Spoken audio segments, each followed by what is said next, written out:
전기차 시장을 보고 있으면 조금 어지럽다는 생각 안 드세요? 그렇잖아요. 이건 무슨 하루가 멀다 하고 전망이랑 판도가 뒤집혀버리니까 명확하게 정리해주지 않으면 여러가지 정보가 섞이고 이러니까 당연히 혼란스러울 수밖에 없는 거죠. 그래서 전기차는 특히 더 자주 이야기를 하게 되는 것 같습니다. 얼마 전까지 중국 전기차가 국내에 출시된다고 했는데 이것 때문에 현대차는 완전히 무너질 거고 보급형 전기차 시장은 중국차가 죄다 씹어먹을 거다, 이런 전망이 지배적이었거든요. 그런데 이제는 또 이야기가 달라지고 있습니다. 일단 중국 전기차가 우리나라 전기차 시장을 혼란에 빠뜨리는 건 맞습니다. 한 번쯤은 이렇게 될 수밖에 없는데 이걸 현대기아차가 어떻게 반격하느냐가 중요하잖아요. 최근에 재밌는 이야기가 많이 나와서 쉽고 빠르게 정리해드리겠습니다. 중국 전기차가 기대되는 이유는 뭔가요? 가장 큰 건 가격이죠.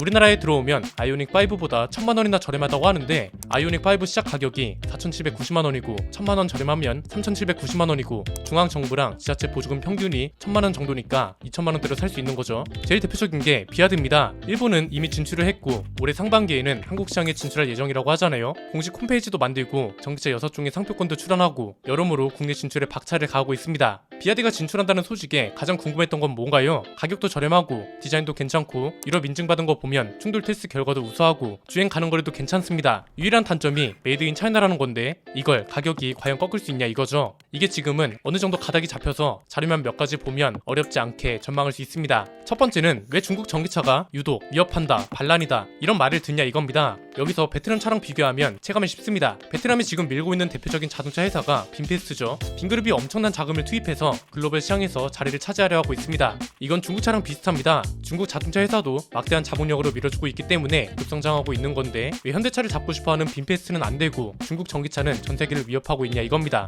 여기에는 아주 결정적인 차이가 있습니다. 내수 시장인데요. 베트남은 아직도 오토바이가 중심인 사회입니다. 이러니까 자국 시장에서 판매량이 안 나오고 자국 시장에서 피드백을 못 받는 거죠. 이게 중요한 이유가 자국 시장이 있어야 판매량이 많아지고 판매량이 많아야 고객들이 칭찬도 해주고 불만도 얘기해주거든요. 이게 기업한테는 데이터가 되는 거고 이 데이터를 기반으로 연식 변경, 페이스리프트, 풀체인지 이런 변화를 거치는 거고 이 변화가 시장 경쟁력이 된다고요. 그런데 베트남은 이게 거의 없고 순수 본인들의 기술이 아니다 보니까 기본적으로 차 한 대를 만드는 데에 들어가는 비용도 많습니다. 이러니까 상품성 개선도 불리하고 가격 경쟁력도 갖추기가 힘들고 그래서 베트남이라는 장벽을 넘어서지 못하고 있는 겁니다. 그런데 중국은 이게 아니죠. 여기는 변화가 엄청나게 빠릅니다. 얘네도 몇 년 전까지 오토바이가 중심이었는데 자동차 판매량이 급증하고 있죠. 실제로 전기차 판매량만 봐도 3년 전까지 136만 대 수준이었던 게 작년에는 689만 대 수준으로 급증했습니다. 내수시장이 탄탄하다는 점이 베트남하고 큰 차이인 거죠. 그리고 또 하나 차이를 보이는 게 브랜드 자체 기술력이 쌓이고 있다는 겁니다. 빈페스트는 BMW 차체를 갖다가 차를 만들거든요. 그런데 중국은 쌍용차를 비롯한 수많은 자동차 회사에서 기술력을 빼오고 이걸 자체 기술력으로 전환시켜서 외부적인 도움 없이도 알아서 차를 만들고 그래서 성장률이 미친 겁니다. 두 번째는 이게 우리나라 자동차 시장에는 어떤 영향을 주냐 이겁니다. 그런 말 많이 하죠. 야, 중국은 인구가 몇 명이냐? 자국 시장에서만 팔아도 점유율이 많아지는 게 당연한 거 아니야? 이런 건데 이게 사실 틀린 말은 아니고 얼마 전까지만 해도 이 말이 거의 맞았습니다. 그런데 이제는 단순히 중국 자국 시장만 보면 안 되는 시대가 됐습니다. 우리나라 자동차 시장도 중국 회사가 영향을 줄 수 있다고 전망하기 시작한 이유가 중국의 자동차 수출 규모 때문입니다. 이게 중국의 자동차 수출 규모를 연도별로 나타낸 건데요. 전기차가 본격적으로 판매되기 시작한 2011년부터 급증하기 시작했습니다. 중국 내수 판매량이 아니라 수출 규모가 이렇게 커졌다는 게 중요한 거죠. 이걸 다른 나라랑 비교하면 체감이 더 쉽습니다. 이제는 중국이 미국이랑 독일보다 수출량이 많고요. 순위로 따지면 무려 2위에 달합니다. 우리가 모르는 동안 중국 자동차가 전 세계 시장을 잠식하기 시작했다는 거죠. 우리나라랑 비교해보면 우리나라가 자동차 수출량이 압도적으로 많았는데 작년 한 해 동안 중국한테 추월을 당했습니다. 다른 나라랑 비교해봐도 일본을 바짝 추격하고 있고 독일도 완벽하게 추월해버렸습니다. 수용차 판매 시장을 봐도 그렇고 전기차만 따로 떼놓고 봐도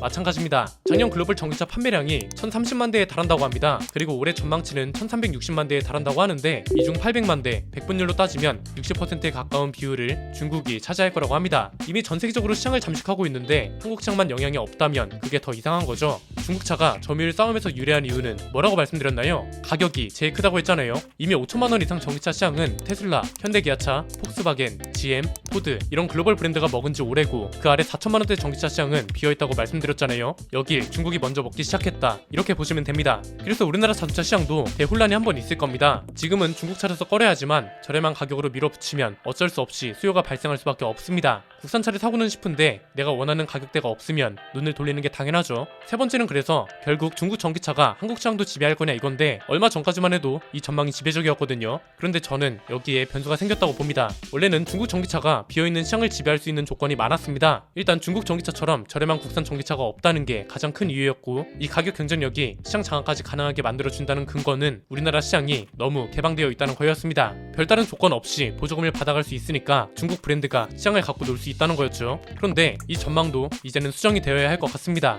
그냥 큰 틀에서 보면 국산 전기차는 크게 무너질 일이 없다. 대신 중간 과정에서 중국 자동차 때문에 혼란이 한 번은 올 것이다. 이렇게 보시면 됩니다. 이유는 간단합니다. 글로벌 대중 브랜드를 시작으로 현대기아차도 보급형 전기차에 관심을 주기 시작했다는 거죠. 폭스바겐이 보조금 없이 2,700만 원에 살 수 있는 전기차를 내놓겠다고 한 거, 이건 지난번 영상을 봐주시면 될 것 같고요. 우리가 주목할 건 현대기아차, 그 중에서도 기아입니다. 기아가 폭스바겐이랑 비슷한 시기에 3천만 원대 전기차를 출시하겠다고 했습니다. 이 차의 이름은 EV4고, 이 차가 중요한 이유는 뭐라고 말씀드렸나요? 대형 SUV인 EV9의 가격대가 6천에서 7천만 원대일 거라는 전망이 나오고 있잖아요. EV4가 3천만 원대로 나오면 소형 SUV는 3천만 원대, 대형 SUV는 6천에서 7천만 원대, 중형 SUV는 4천에서 5천만 원대, 이렇게 가격 기준이 형성된다는 게 중요하다고 했는데, 지금 전기차는 가격대가 내연 기관차처럼 확실하게 형성되어 있지 않은 상태라는 게 문제입니다. 이게 완성되는 순간 어떤 전기차든 이 가격대를 함부로 뛰어넘을 수 없게 되고, 이게 당연히 국산 전기차에도 영향을 줄 거란 말이죠. 장기적으로 보면 이 가격대가 국산차 사이에서 완성되기 전까지는 중국차가 잠깐 한국 시장을 먹을 수도 있습니다. 그런데 이 중간 과정이 끝난 이후에는 국산차도 가만히 있지 않을 거라는 점이 분명한 변수입니다.